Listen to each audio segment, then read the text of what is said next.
Sa isang liblib na baryo na madalas salantain ng malakas na ulan, nakatira ang isang binatang nagngangalang Nestor, 18 taong gulang. Siya ang panganay sa 3 magkakapatid at tanging ina lamang nila ang nagsusumikap na itaguyod ang kanilang pamilya matapos bawian ng buhay ang kanilang ama dahil sa sakit. Ang kanilang bahay ay yari lamang sa kahoy at pawid at tuwing bumubuhos ang malakas na ulan, palaging umaabot ang tubig hanggang tuhod sa loob ng kanilang kubo. Sa kabila nito, hindi nagrereklamo si Nestor, bagkus ay pilit niyang pinalalakas ang loob ng kanyang ina at mga kapatid.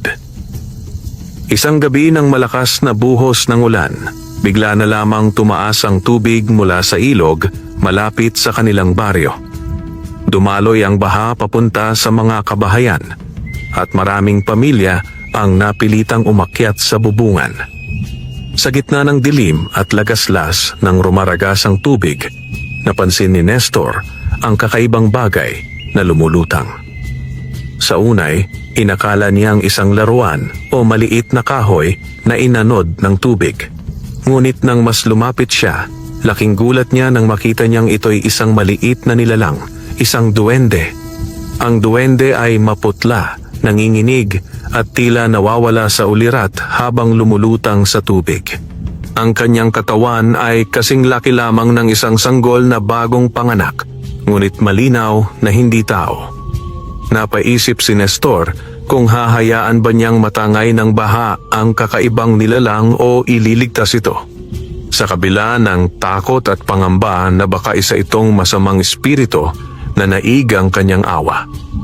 Lumusong siya sa tubig at inabot ang duwende. Pagkakuha niya, daman niya ang lamig at bigat ng maliit na katawan nito.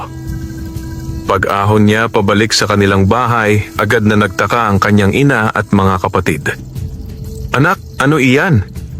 Tanong ng ina, halatang nag-aalala. "May nakita akong nilalang sa baha, isang duwende. Hindi ko kayang pabayaan," sagot ni Nestor. Sa kabila ng kaba, inilatag niya ang duwende sa banig at tinakpan ng tuyong tela. Hindi nagtagal ay bahagya itong nagmulat ng mata. Sa mahinang tinig ay nagsalita ang duwende. "Salamat, binata. Kung hindi dahil sa iyo, inanod na ako ng baha." Nagtaka ang lahat, isang duwende na marunong magsalita. Ngunit bago pa makapagtanong si Nestor, muling pumikit ang nilalang, tila ba kailangan pa ng lakas upang makarecover. Habang patuloy ang buhos ng ulan sa labas, napaisip si Nestor. Bakit kaya napadpad ang duwende sa ating baryo? At ano ang magiging kapalaran naming pamilya ngayong nakilala ko siya? Kinabukasan, matapos ang magdamag na walang tigil na buhos ng ulan, unti-unti ring humupa ang baha. Ang baryo ay nagmistulang dagat ng putik. Mga palay na nasira, mga bahay na sira-sira, at mga tao na nag-aayos ng kanilang mga gamit na inanod ng tubig. Si Nestor, na halos hindi nakatulog sa pag-aalala, ay agad na bumangon upang tingnan ang niligtas na duwende. Sa banig na nakalatag sa gilid ng kanilang kubo, nakahiga pa rin ito, ngunit may bahagyang kulay na sa pisngi at mas maayos na ang paghinga. Pagmulat ng duwende, agad nitong tiningnan si Nestor. "Binata," mahinang wika nito, "ikaw ang nagligtas sa akin kagabi. Hindi ko makakalimutan ang ginawa mo." Nagulat si Nestor. "Marunong ka talagang magsalita. Sino ka? At bakit ka napadpad sa baha?" Umupo ng dahan-dahan ang duwende. Mas malinaw na ngayon ang anyo niya. Maliit na katawan, mahaba ang puting balbas, may suot na tila lunti ang damit na yari sa mga dahon, at mata na kumikislap na parang may lihim na liwanag. "Ako si Bantug, isa sa mga bantay duwende ng kagubatan sa gilid ng inyong baryo," paliwanag niya. "Ngunit kagabi, isang malakas na alon ang biglang bumalot sa amin. Nahihiwalay ako sa aking mga kasama, at narito ako, muntik ng matangay ng ilog." Nagtinginan si Nestor at ang kanyang ina. Hindi sila makapaniwala sa kanilang naririnig. "Kung duwende ka nga, Ani Nestor, bakit ka pumunta sa amin? Hindi ba't may sarili kayong tahanan sa mga punong malalaki at kuweba? Malungkot nang ngumiti si Bantog. Tama ka, ngunit hindi lingid sa iyo na unti-unting nasisira ang kalikasan dito. Pinutol ang maraming punong aming tinitirhan. Ang ilog na dati payapa ay ngayoy nagiging mapanganib. Ang ulan at baha ay parusa sa kasakiman ng tao. At ngayon, kami man ay nadadamay. Tumahimik ang lahat. Nestor, bagamat isang hamak na binata lamang mula sa mahirap na pamilya, ay ramdam ang bigat ng sinabi ng duwende. Alam niya kung gaano kalupit ang mga mayayamang may-ari ng lupa sa kanilang baryo. Hindi iniisip ang kalikasan, basta't kikita. Kung gayon, wika ni Nestor, ano ang maaari naming gawin upang makatulong? Napangiti si Bantog at sa kanyang mga palad ay lumitaw ang isang kakaibang butil ng liwanag, malakristal ang anyo. Ito'y tanda ng aking pasasalamat. Sa oras ng inyong kagipitan, tatawagin mo ito at ako'y darating upang tumulong. Ngunit higit pa riyan, nais kong ikaw, Nestor, ay maging kaibigan ng aming lahi. Hindi lahat ng tao ay karapat-dapat, ngunit nakita ko kagabi ang kabutihan ng iyong puso. Napatitig si Nestor sa kumikislap na butil, ngunit bago niya pa ito masipat ng mabuti, muling nagsalita si Bantog. Ngunit mag-ingat ka, hindi lahat ay matutuwa sa ating pagkakaibigan. May mga taong sakim at may mga nilalang na hindi kaibigang tulad ko. Ang ating pagkikita ay simula pa lamang ng mas malaking kwento. Sa labas, muling bumuhos ang ulan at sa pagdapo ng malamig na hangin, dama ni Nestor na ang kanyang buhay at ang kanilang pamilya ay hindi na magiging gaya ng dati. Kinahapunan, matapos ang mahabang umaga ng paglilinis sa kanilang kubo at pag-aayos ng mga gamit na natangay ng baha, naupo si Nestor sa may pintuan. Ang kanyang ina at mga kapatid ay abala sa pagtutuyo ng mga damit at banig, habang siya na may lihim na nakatitig sa maliit na nilalang na ngayoy mas maayos ng kumikilos.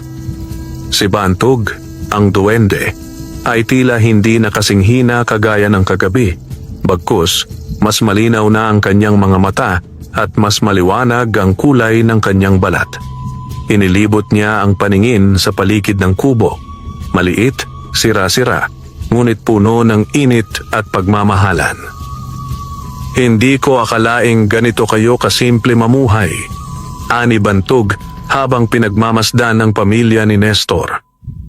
Ganito lang talaga kami, tugon ng binata. Mahirap, ngunit pilit naming kinakaya. Napayuko ang duwende. Sa aming lahi, kami laging may kasaganaan. Ngunit sa mga taong kagaya ninyo, nakikita ko ang katapatan, sakripisyo at pagmamahalan. Mas nakabibigat iyon kaysa anumang kayamanan.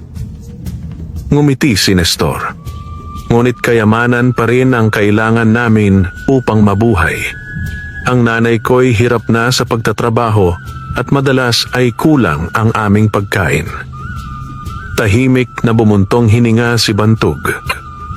Maya-maya'y iniabot niya ang maliit na butil ng liwanag na ibinigay niya kanina. Ito'y hindi lamang tanda ng pagkakaibigan.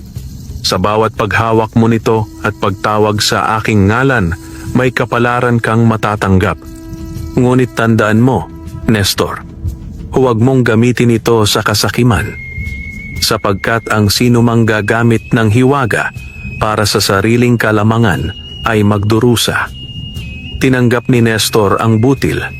Ramdam niya ang kakaibang init at kislap na nagmumula rito. Tila ba may buhay ang maliit na kristal. Sa mga oras ding iyon, kumatok ang kanilang kapitbahay na si Aling Feli. "Nestor!" Sigaw niya mula sa labas. "Tulungan mo kami. Ang anak kong si Mario ay hindi bumalik mula nang magtangkang sumagip ng aming mga alagang baboy kagabi. Hanggang ngayon, hindi pa rin namin siya nakikita." Nagkatinginan si Nestor at ang kanyang ina. Agad na kumabog ang kanyang dibdib. Baka natangay ng baha, wika ng kanyang ina. Hindi, sagot ni Aling Feli na halos umiiyak. May mga nagsasabing may kakaibang liwanag na nakita sa may kakahuyan kagabi. At mula noon, nawala na ang anak ko. Tahimik si Nestor, ngunit ang duwende ay nakatitig lamang sa kanya. Pagkaraan ng ilang sandali, nagsalita si Bantog. Binata, ang pagkawala ng batang iyon ay hindi lamang gawa ng baha. May mas malalim na dahilan. Nagulat si Nestor. Ano ang ibig mong sabihin? Minsan, tugon ng duwende. Kapag may gulo sa pagitan ng kalikasan at ng mga tao, may mga nilalang na gumigising at humahadlang. At sa pagkakataong ito, baka hindi ako ang tanging duwende na iyong makikilala. Napalunok si Nestor. Ramdam niya ang kakaibang kilabot sa kanyang dibdib. Kung ang pagligtas niya kay Bantog ay nagbukas ng bagong daan, tila ba magsisimula na rin ang pagsubok na hindi pa niya nararanasan kailanman. Kinabukasan, habang unti-unti pang natutuyo ang mga bakuran ng baryo mula sa pagbaha, hindi pa rin mapalagay si Aling Feli. Ang kanyang mga mata ay namumugto sa pag-iyak at halos hindi na makakain sa pag-aalala sa anak niyang si Mario. Ang balitang pagkawala ng binata ay kumalat na sa buong baryo. May mga nagsasabing baka nalunod ito, ngunit may ilan ding naniniwalang baka nadala ng mga nilalang sa kakahuyan. Si Nestor, bagamat walang kasiguruhan, ay hindi mapakali. Habang pinagmamasdan niya ang maliit na butil ng liwanag na iniabot ni Bantog, naramdaman niyang may tungkulin siyang tuparin. Sa wakas, nagpasya siya. Nanay, anya, hahanapin ko si Mario. Nagulat ang ina. Anak, delikado. Baka pati ikaw ay mapahamak. Hindi ko kayang pabayaan. Kung tayo'y lagi ring manghihingi ng tulong sa iba, kailan tayo matututong tumindig? Sagot niya, baka sa boses ang tapang na hindi inaasahan ng kanyang ina. Lumapit si Bantog at tumayo sa tabi ni Nestor. Huwag kang mag-alala, Ginang. Ako'y kasama ng iyong anak. May alam akong daan na maaaring pinuntahan ng mga nilalang kagabi. Nagkatinginan ng mag-ina at kahit nag-aalala, alam ng ina ni Nestor na hindi niya mapipigilan ang binata. Kaya't binigyan niya ito ng munting baon na tinapay at isang bote ng tubig. Anak, mag-iingat ka. Huwag mong kalilimutan, ang pinakamahalaga ay makauwi kang ligtas. Magkasabay na naglakad sina Nestor at Bantog patungo sa gilid ng kakahuyan. Ang daan ay basa, puno ng putik, at may mga punong gumuho dahil sa baha. Habang palalim sila ng palalim, lalong humahalimuyak ang amoy ng basang lupa at mga halamang nadurog. Bantog? Tanong ni Nestor habang patuloy na naglalakad. Ano ba talaga ang nangyari kay Mario? Totoo bang may nilalang na kumuha sa kanya? Tumigil ang duwende at lumingon. Hindi lahat ng duwende ay tulad ko.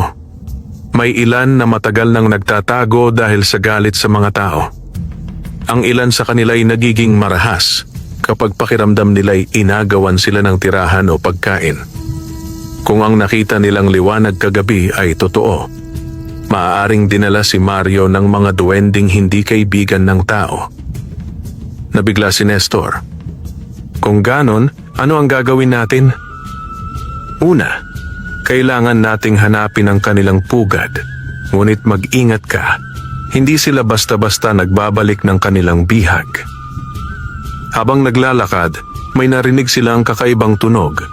Isang mahina ngunit malinaw na sigaw ng tulong. Agad na kumabog ang dibdib ni Nestor. Si Mario ba iyon? Tanong niya. Tumango si Bantog. Oo, ngunit hindi tayo dapat basta sumugod. Kailangan nating gumamit ng talino at tapang. Paglapit nila sa isang lumang punong balete na halos kasing laki ng 3 bahay, narinig nila ang mas malinaw ang sigaw. Ngunit kasabay nito ay lumitaw ang 3 maliliit na nilalang. Mga duwende rin, ngunit ang anyo ay madilim, may matatalas na mata at nakangisi ng malisyoso. Aba, wika ng isa. May tao at may kasama pang traidor na duwende. Humakbang si Bantog palapit. Mga kapatid, hindi natin kailangang gawin ito. Ibalik ninyo ang bata. Ngunit nagtawanan ang tatlong duwende. Hindi. Ang mga tao'y sumira ng aming gubat. Ngayon, isa sa kanila ang magsisilbing kabayaran. Naramdaman ni Nestor ang malamig na hangin at bigat ng sitwasyon. Hawak niya ang maliit na kristal na iniabot ni Bantog. Nagningning ito ng bahagya, parang sinasabing oras na upang gamitin. Kung gusto mong mailigtas ang bata, binata, wika ng isang duwende na may pulang mata, kailangan mong ipakita kung may tapang ka. Sapagkat dito, ang mahina ay kinakain ng malakas. Napalunok si Nestor. Ramdam niya ang kaba, ngunit alam niyang ito ang simula ng kanyang tunay na laban. Sa ilalim ng lilim ng dambuhalang balete, humarap si Nestor sa tatlong duwende na malinaw na hindi kaibigang tulad ni Bantog. Ang kanilang balat ay tila kulay abo at ang mga mata ay kumikislap ng pula, wari nagliliyab sa galit. Sa bawat paghinga nila, tila may kasamang amoy ng bulok na lupa at usok mula sa nasunog na kahoy. Naramdaman ni Nestor ang bigat ng sitwasyon. Hindi siya isang mandirigma. At higit pa riyan, wala siyang anumang armas na dala kundi ang maliit na butil ng liwanag na nakasiksik sa kanyang palad. Bantog, pabulong niyang wika. Ano ang gagawin ko? Hindi ako sanay lumaban. Tumango ang mabuting duwende at sumagot. Hindi laging lakas ang susi. Hawakan mo ang butil at alalahanin ang dahilan kung bakit ka nandito. Kapag inusal mo ang aking ngalan, gagabay ako sa iyo. Ngunit bago pa sila makapaghanda, sumugod na ang isa sa mga itim na duwende, mabilis na parang anino. Agad na umatras si Nestor at napasandal sa ugat ng punong balete. Ang maliit na nilalang ay kumunot ang noo at nagtangkang kagatin ang kanyang braso. Napapikit si Nestor at buong lakas na isigaw ang pangalan ni Bantog. Bantog. Biglang nagliwanag ang butil sa kanyang palad at isang bugso ng liwanag ang bumalot sa paligid. Napaatras ang itim na duwende, tila nasunog ng liwanag at nagsisigaw ng matinis na tunog. Arha! Ano itong liwanag na ito? Nabigla si Nestor. Hindi niya akalain na ang maliit na butil ay may kakayahang lumabas bilang nakasisilaw na sinag. Tumayo siya, nanginginig, ngunit ramdam ang kakaibang lakas na dumadaloy sa kanyang mga ugat. Hindi mo kami matatalo, tao! Sigaw ng isa pang duwende at nagpalipad ng maitim na usok na bumalot sa paligid. Ang usok ay pumapasok sa ilong at bibig, dahilan upang mahirapang huminga si Nestor. Ngunit mabilis na tumalon si Bantog at itinuro ang maliit na sanga ng balete. Nestor, itaas mo ang butil ng liwanag. Ginawa niya ito at muling nagningning ang kristal. Ang liwanag ay kumalat at ang maitim na usok ay unti-unting naglaho, tila sinisipsip ng hangin. Ang mga duwende ay napaatras at nagbulungan. Hindi maaari. Isa siyang pinili ng liwanag. Bulong ng isa. Sa gitna ng gulo, narinig muli ni Nestor ang mahina at garalgal na tinig. Tulong, Nestor. Sumilip siya sa likuran ng ugat ng balete at doon nakita niya si Mario, nakagapos ng mga ugat na parang buhay. Ang batay maputla at tila wala ng lakas upang sumigaw. Agad na lumapit si Nestor, ngunit hinarang siya ng huling duwende na mas malaki kaysa sa dalawa. Hindi ka makakalapit. Ang batang ito'y kabayaran sa lahat ng kasalanan ng mga tao. Sa puntong iyon, ramdam ni Nestor ang matinding galit. Itinaas niya ang kanyang kamay at sa hindi niya inaasahan, ang butil ng liwanag ay tila sumanib sa kanyang buong katawan. Ang kanyang mga mata ay kumislap ng maputing liwanag at ang mga kamay niya ay naglabas ng init na parang apoy na malamlam. Kung gusto ninyong ipaghiganti ang inyong sarili, sa akin ninyo gawin, huwag sa inosente. Nagliyab ang paligid ng banayad na liwanag, at isa-isang umatras ang mga duwende, tila ba hindi nila kayang labanan ang lakas na nagmumula sa binata. Hindi pa ito tapos. Banta ng isa, bago sila naglaho sa anino ng balete. Mabilis na nilapitan ni Nestor si Mario, at ginamit ang liwanag mula sa butil upang wasakin ang mga ugat na nakagapos dito. Nang makalaya, bumagsak sa kanyang bisig ang bata, humihingal ngunit buhay. Salamat. Akala ko'y katapusan ko na. Mahina nitong bulong. Napaluha si Aling Feli nang makita niyang buhat-buhat ni Nestor ang kanyang anak pagbalik nila sa baryo. Ang mga kapitbahay ay nagtipon at lahat ay nagtaka kung paano nailigtas ng binata ang nawawalang bata. Ngunit si Nestor ay nanahimik lamang. Alam niyang hindi pa panahon upang ikwento ang kanyang naging karanasan. Ngunit sa kanyang dibdib, alam niyang ang laban ay nagsisimula pa lamang. Ang mga itim na duwende ay babalik at baka mas malakas pa kaysa dati. Makalipas ang 2 araw mula nang mailigtas ni Nestor si Mario, tila unti-unti nang bumabalik ang katahimikan sa baryo. Ngunit sa likod ng mga ngiti at pasasalamat ng mga tao, nagsimula ring kumalat ang mga bulong, mga kwentong may halong pagtataka at pangamba. Si Nestor Rowe ay may hawak na kakaibang kapangyarihan, bulong ng isang matanda sa kanyang kapitbahay. Baka naman nakipagkasundo sa mga engkanto, delikado yan, sagot naman ng isa. Ngunit meron ding naniniwala, hindi. Ang batang iyon ay may mabuting puso, siya'y pinili upang magligtas. Habang lumalalim ang gabi, ramdam ni Nestor ang bigat na mga matang nakatingin sa kanya. Hindi siya sanay sa atensyon, lalo pat sila'y isang mahirap na pamilya na madalas lamang maliitin ng mga kapitbahay. Ngunit ngayon, tila ba siya'y naging sentro ng mga balita. Habang si Nestor ay nag-aayos ng kanilang bakuran, biglang dumating si Bantug. Ang mukha nito'y seryoso at ang mga mata ay puno ng pag-aalala. Nestor, wika niya, hindi titigil ang mga itim na duwende. Ang ginawa mo ay kahihiyan para sa kanila. Hinding-hindi nila palalampasin. Kung ganon, bakit nila pinupuntirya ang mga tao? Hindi ba't kami walang kinalaman sa pagkawasak ng kagubatan? Sagot ni Nestor. Hindi lahat ng tao ay kagaya mo. May mga sakim na patuloy na pumuputol ng mga puno at sumisira ng lupa. Kaya't lahat ng tao para sa kanila ay kaaway, tugon ni Bantug. Hindi pa sila natatapos sa pag-uusap nang biglang dumating si Aling Feli, galit na galit. Nestor, sigaw niya, ano ba ang ginawa mo? Ang aking anak ay laging bangungot ang sinasabi. May mga aninong sumusunod sa kanya gabi-gabi. Nagulat si Nestor. Ano? Hindi ba't ligtas na siya? Ligtas? Oo, ngunit ngayon parang mas lalo siyang sinusundan ng kamalasan. Halos umiiyak na sabi ng ginang. Napaisip si Nestor, totoo nga ang babala ni Bantug, hindi pa tapos ang laban. Kinagabihan, habang nakahiga si Nestor, bigla niyang narinig ang pag-iyak ng kanyang bunsong kapatid. Agad siyang bumangon at nagtungo sa tabi nito. Kuya, may nakatayo sa labas. Bulong ng bata. Dali-daling lumapit si Nestor sa bintana at doon niya nakita isang anino ng maliit na nilalang, nakatingin sa kanilang kubo mula sa dilim.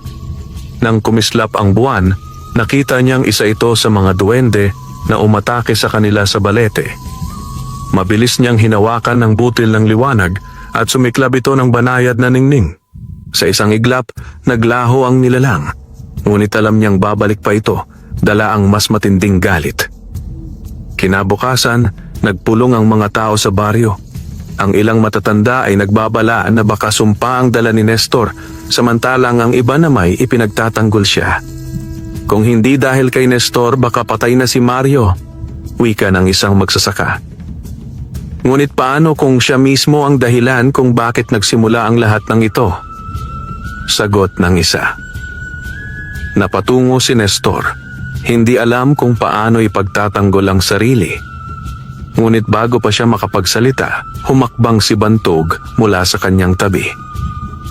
Mga tao, wika niya sa tinig na bagamat maliit ay puno ng kapangyarihan, huwag ninyong sisihin ang batang ito. Siya ay may dalisay na puso at ginamit lamang ang liwanag upang magligtas. Ang tunay na panganib ay nasa kagubatan, sa mga duwende at nilalang na galit sa inyo dahil sa inyong kasakiman. Nagulat ang lahat, isang duwende na nagsasalita sa harap nila. Ang ilan ay napaluhod sa takot, ang iba na may napaurong sa gulat. Ngunit malinaw ang mensahe. Si Nestor ay hindi kaaway, kundi tagapamagitan. Ngunit hindi lahat ay naniwala. Sa likod ng karamihan, may isang lalaking nakamasid, si Mang Cardo, isang sakim na may-ari ng lupa na kilala sa pagputol ng mga puno para gawing uling at bentahan. Mapait ang kanyang ngiti habang pinagmamasdan si Nestor. Kung totoo ang sabi ng duwende, bulong niya sa sarili. Ibig sabihin, may kapangyarihan ang binatilyong iyon. At kung mapapasa kamay ko ang lihim na iyon, wala nang makapipigil sa akin. Hindi alam ni Nestor na bukod sa mga itim na duwende, isang mas malaking banta mula sa kapwa-tao ang sisira sa kanyang katahimikan. Sa isang sulok ng baryo, malayo sa mga mata ng mga tao, nakatayo si Mang Cardo. Sa kanyang mga kamay ay may hawak na bote ng alak at hawak din ang isang maliit na supot ng pinulbos na dahon na ginagamit niya sa panggagamot ng uling at usok. Kilala siya bilang pinakamayamang tao sa baryo dahil sa kanyang negosyo, pagputol ng mga puno at pagbenta ng uling. Ngunit higit sa lahat, kilala rin siya bilang sakim at walang pakialam sa sinuman. Kung totoo ang sabi ng duwende, bulong niya, may kapangyarihan ang binatilyong iyon. Kapag napasa akin ang butil na hawak niya, wala nang makapipigil sa akin. Ang buong baryo ay luluhod sa akin. Habang nag-iisip, naramdaman niyang may malamig na simoy na dumampi sa kanyang batok. Paglingon niya, nagulat siya. 3 maliit na anino ang unti-unting lumitaw sa dilim. Mga duwende, ngunit hindi tulad ng kay Bantog. Ito'y mga duwende na may pulang mata at halakhak na nakapangingilabot. Aba, mukhang may taong handang makinig. Wika ng isa. Sino kayo?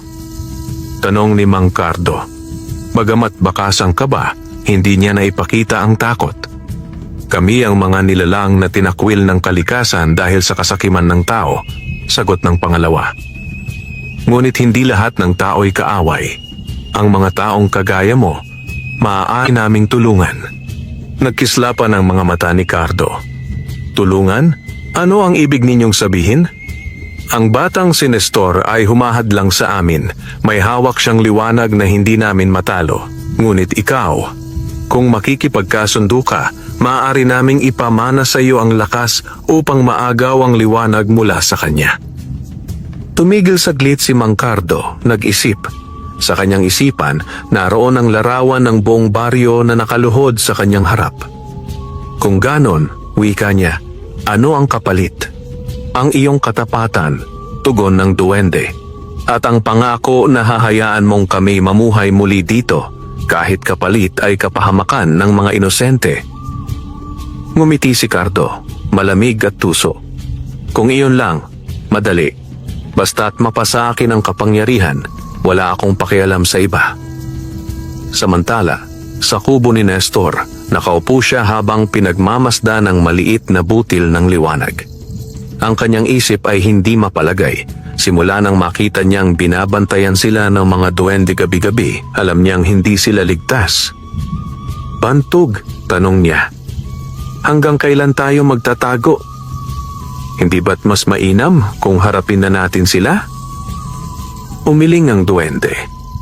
Hindi pa panahon, Nestor. Sa ngayon, kailangang palakasin mo ang iyong loob at matutunan ang tunay na gamit ng liwanag. Hindi ito basta sandata. Ito'y isang pamatnubay. Kapag ginamit sa kasakiman, ito'y magiging sumpa. Napaisip si Nestor. Naalala niya ang mga bulong ng mga tao sa baryo. Ang ilan ay naniniwalang siya'y tagapagligtas, ngunit ang iba ay nagsasabing siya'y sumpa. Paano kung tama sila? Paano kung ako ang dahilan ng lahat ng gulo? Kinagabihan, habang payapa ang lahat, muling sumalakay ang mga aninong duwende. Ngunit ngayon, may kasama silang isang tao, si Mang Cardo. Nakasuot siya ng itim na balabal at may hawak na baston na ibinigay ng mga duwende bilang tanda ng kanilang kasunduan. Ngayon, Nestor, bulong ni Cardo mula sa dilim, makikita natin kung hanggang saan ang iyong liwanag. Mabilis na nagising si Nestor nang maramdaman ng kakaibang hangin. Tumayo siya at agad na hinawakan ang butil ng liwanag. Ngunit bago pa siya makagalaw, narinig niya ang sigaw ng kanyang ina mula sa kabilang silid. Nestor, tulong! May mga nilalang sa loob ng bahay. Mabilis siyang tumakbo at doon niya nakita ang kanyang mga kapatid na halos mahulog sa takot. Nakapaligid sa kanila ang 3 itim na duwende, handa nang sumalakay. Itinaas ni Nestor ang butil at muling kumislap ang liwanag. Ngunit bago pa nito maitaboy ang mga duwende, isang malakas na hampas ng baston ang pumigil sa sinag. Si Mang Cardo ay humarap sa kanya at sa unang pagkakataon, nakita niya ang tusong ngiti nito. Hindi mo na ako kayang talunin, binatilyo. Ang kapangyarihan ng dilim ay nasa aking kamay na. Nabigla si Nestor. Hindi niya inasahan na may tao mismong kakalaban sa kanya. Ngayon, hindi lamang duwende ang kanyang kaaway, kundi isang taong puno ng kasakiman at sabwatan. At habang humahagalpak ng tawa si Mang Cardo, unti-unting nagdilim ang paligid ng kanilang bahay. Ang mga kapitbahay na gising ay nagsimulang maglabasan at sa kanilang mga mata, nakita nila si Nestor na nakatayo sa gitna ng liwanag, kaharap ang pinakamalaking banta na darating sa kanilang baryo. Sa gitna ng dilim, kumislap ang liwanag mula sa butil sa kamay ni Nestor. Ngunit kasabay nito, ang baston na hawak ni Mang Cardo ay naglalabas ng usok na kulay itim na parang kumakain ng liwanag sa paligid. Ang dalawang kapangyarihan ay nagbanggaan at nagmistulang kumulog ang paligid sa lakas ng enerhiya. Nestor! Sigaw ng kanyang ina, mahigpit na niyayakap ang dalawang nakababatang kapatid. Tumakas na tayo! Ngunit hindi na sila makaalis. Ang mga ugat mula sa lupa ay biglang sumibol at nagbuhol, parang mga buhay na lubid, hinaharangan ng kanilang pintuan. Ang mga kapitbahay na nakasilip mula sa bintana ng kani-kanilang bahay ay nanlalaki ang mga mata, hindi makapaniwala sa nakikita. Wala nang tatakas, sigaw ni Mang Cardo. Ako na ang bagong pinili ng mga nilalang. Ang kapangyarihan ng dilim ay nasa aking kamay at ang sino mang hahadlang ay mawawala sa aking landas. Humarap si Nestor. Nanginginig ang katawan ngunit matatag ang loob. Hawak ang butil ng liwanag. Inalala niya ang mga salitang binitiwan ni Bantog. Hindi ito basta sandata. Ito'y pamatnubay. Kung ikaw ang pinili ng dilim, ako naman ay pinili ng liwanag. Sigaw niya, saka itinaas ang butil. Muli itong naglabas ng nakakasilaw na ningning at ang mga ugat na humaharang sa pintuan ay nagliyab at natuyo. Napaatras ang mga duwende, nagsisigaw sa sakit habang tinatamaan ng liwanag. Ngunit hindi natinag si Cardo. Hindi sapat iyan. Sigaw niya, sabay hampas ng baston sa lupa. Mula sa mga anino, unti-unting bumangon ang maliliit na nilalang na hugis tao ngunit walang mukha. Mga aninong alipin ng itim na kapangyarihan. Nagsimula ang laban. Ang mga anino ay sabay-sabay na sumugod kay Nestor. Mabilis niyang iniunat ang kanyang kamay at ang liwanag mula sa butil ay bumalot sa kanyang katawan. Sa bawat hagis ng kanyang kamay, tila mga sibat ng liwanag ang tumatama sa mga anino. Naglalaho ang mga ito kasabay ng kanilang malalakas na sigaw. Ngunit hindi maubos-ubos ang kalaban. Bawat isa na naglalaho ay napapalitan ng dalawa. Habang patuloy ang laban, naramdaman ni Nestor ang unti-unting panghihina ng kanyang katawan. "Nestor!" sigaw ni Bantug na nakatayo sa kanyang balikat. "Alalahanin mo, hindi lakas ang batayan, kundi puso.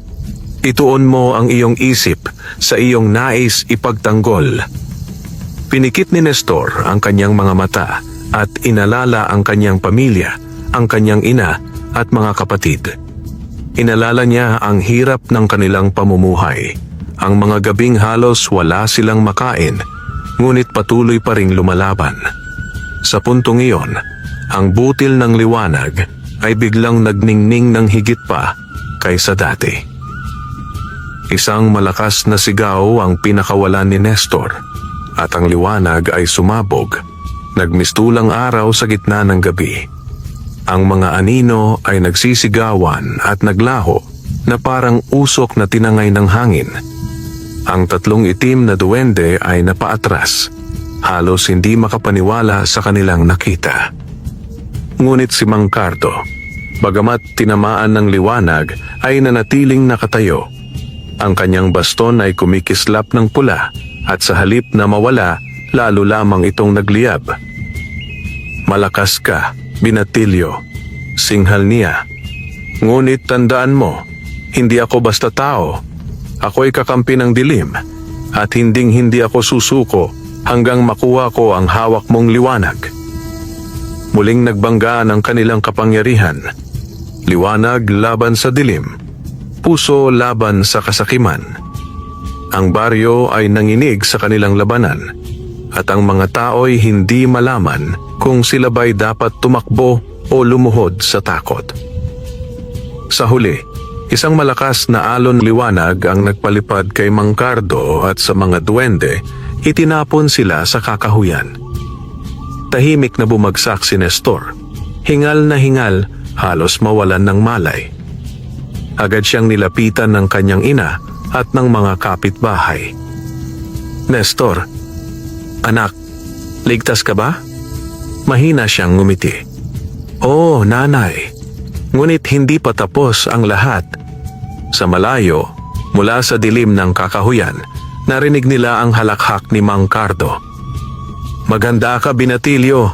Babalik ako at sa susunod, hindi ka na makakaligtas."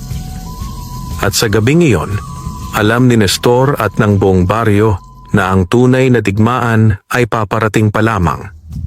Makalipas ang ilang araw mula sa banggaan ni Nestor at Mang Cardo, ang baryo ay nanatiling balot ng kaba. Tuwing sasapit ang gabi, ang mga tao ay nagkukulong sa kanilang mga bahay, natatakot na baka muling lumitaw ang mga aninong nilalang. Ang mga hayop ay nagwawala tuwing hating gabi at may ilang magsasaka ang nakapansin ng mga bakas ng maliliit na paa sa paligid ng kanilang mga palayan. Tila babala na babalik ang panganib. Si Nestor, bagamat sugatan pa mula sa nakaraang laban, ay hindi pinanghinaan ng loob. Sa tulong ni Bantug, sinimulan niyang sanayin ang sarili. Araw-araw, hawak niya ang butil ng liwanag at inuusal ang mga salitang itinuro ng duwende. Ang liwanag ay hindi lamang para sumira ng dilim. Paliwanag ni Bantug, ito'y nagbibigay ng lakas, ng pag-asa at ng proteksyon. Kapag ginamit mo ito ng may malinis na hangarin, hindi ka matitinag. Ngunit sa bawat araw na lumilipas, ramdam ni Nestor ang lalong lumalakas na puwersa ng dilim. Sa malayo, nakikita niya ang apoy na nagmumula sa kagubatan. Mga ritual ni Mang Cardo kasama ang mga itim na duwende. Samantala, sa pusod ng gubat, nakatayo si Mang Cardo sa harap ng malaking bilog na bato. Sa kanyang paligid ay nakaluhod ang tatlong itim na duwende. nag-aalay ng mga usok at mga dahon na nasusunog. Ang kanyang baston ay nagliliyab ng pula at sa bawat hampas nito, ang lupa ay tila nagbubuka. "Malapit na," wika ng duwendeng may pulang mata. "Kapag ganap ng sumanib ang dilim sa iyong katawan, hindi ka na basta tao. Magiging isa ka sa amin, isang hari ng dilim." Tumawa si Cardo. "At kapag ako na ang hari, lahat ng tao sa baryo'y luluhod sa akin. Wala nang Nestor na makahahadlang." Ngunit hindi pa sila nakontento. "Ngunit kailangan mo ang butil ng liwanag. Kapag napasa iyo yon, magiging ganap ang iyong kapangyarihan. Kaya't sa susunod na laban, hindi na dapat makatakas ang binata." Kinagabihan, nagtipon ang mga tao sa gitna ng baryo. Ang mga matatanda, pati na rin ang mga kabataan, ay lumapit kay Nestor. "Nestor," wika ng isang matandang babae, "ikaw lamang ang aming pag-asa. Tulungan mo kaming ipagtanggol ang aming baryo. Kung hindi, lahat kami mamamatay."